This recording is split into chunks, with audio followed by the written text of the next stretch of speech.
सुस्वागत पिला माने YouTube channel UN education तरफ तुमको अनेक अनेक शुभेच्छा एवं अभिनंदन। पिला माने स्वाधीनता दिवस उपलक्षे एक सरल सुंदर हृदयस्पर्शी अभिभाषणटीए मुझे आउ डेरी नकरी आरंभ करवा। वरेण्य सभापति महोदय, पूज्य गुरुजी और गुरुमावृंद, मंचासीन अतिथि, उपस्थित भद्रमंडली, मोर प्रिय सहपाठी तथा मोर सान बड़ भाई और भौणी माने समस्त पवित्र स्वाधीनता दिवस अवसर में अनेक अनेक शुभेच्छा और अभिनंदन। पवित्र स्वाधीनता दिवस पालन अवसर में जो महापुरुष और महामनीषी माने निजर व्यक्तिगत स्वार्थ को जलांजलि दे भारत मातार रक्षा और सम्मान निमंते निज जीवन को उत्सर्गीकृत कर श्रीचरण में पुष्पमाल्य अर्पण सहित कोटि कोटि भक्तिपूत प्रणाम ज्ञापन करुअछि।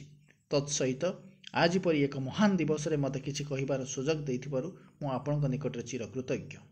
मोर वक्तव्यर जदि कौनसी त्रुटि परिलक्षित हुए तेबे निजर ज्ञानी गुण रे क्षमा देबे बोली मु आशा करुछि। आज हेउछि 78तम स्वाधीनता दिवस। दीर्घ 200 वर्ष धरी इंग्रेज माने उपनिवेश करबा ना रे आम देश मातृकार उपरे अकथनीय अत्याचार करि आसुथिले। आम मानकर साधारण भाव में जीवन यापन करिबार मौलिक अधिकार को मध्य से माने आमठु छिन्न करि नैथिले।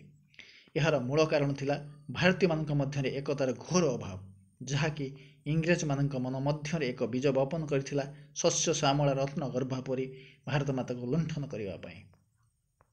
ठीक यही समय भारत मातार सुयोग्य संतान महापुरुष महामनीषी गण मानकर आविर्भाव घटिला। आउ तापरे आरंभ है इंग्रेज शासन विरोधी आंदोलन। यही आंदोलन रे मुख्य कर्णधार थिले महात्मा गांधी। महात्मा गांधी समेत आहरी अनेक विप्लवी यही आंदोलन में जोग देइथिले। सेमाने हेले सुभाष चंद्र बोस, जवाहरलाल नेहरू, शहीद भगत सिंह, लाला लाजपत राय, विपिन चंद्र पाल, बाल गंगाधर तिलक एमिति आहरी अनेक विप्लवी। महात्मा गांधी थिले सत्य और अहिंसार पुजारी। सत्य और अहिंसा मार्ग में आंदोलन करने से जनसाधारण को परामर्श देउथिले। किंतु सुभाष चंद्र बोस गांधीजी को यथेष्ट सम्मान देउथिले सुधा तांकर केतेक नीति को विरोध करथिले। आजाद हिंद सरकार प्रतिष्ठा करी सुभाष इंग्रेज सरकार विरुद्ध में युद्ध घोषणा कले। तांकर चरम आह्वान थिला, तुमे मते रक्त दियो मु तुमको स्वाधीनता देवी। यही आह्वान में भारतर शह शह युवक, नरनारी और शिशु मातृभूमिर रक्षा और सम्मान पर आगे आसिथिले। ब्रिटिश मानकर अकथनीय अत्याचार भारतर कोण अनुकोण में विस्तार लाभ कर सारिथिला। ओडिशा राज्य मध्य एमानक कबल मुक्त नथिला। इंग्रेज सरकार अत्याचार और दमन लीला ओडिशावासी को किंतु विद्रोह विच्युत कर पारि नथिला। इंग्रेज मानक देशर विताड़ित करने ओडिशार बहु संग्रामी ठारू आरंभ करी जनसाधारण पर्यंत समस्ते एक दृढ़ संकल्प नहीं। से मध्य ओडिशार प्रथम शहीद आदिवासी नेता थिले लक्ष्मण नायक।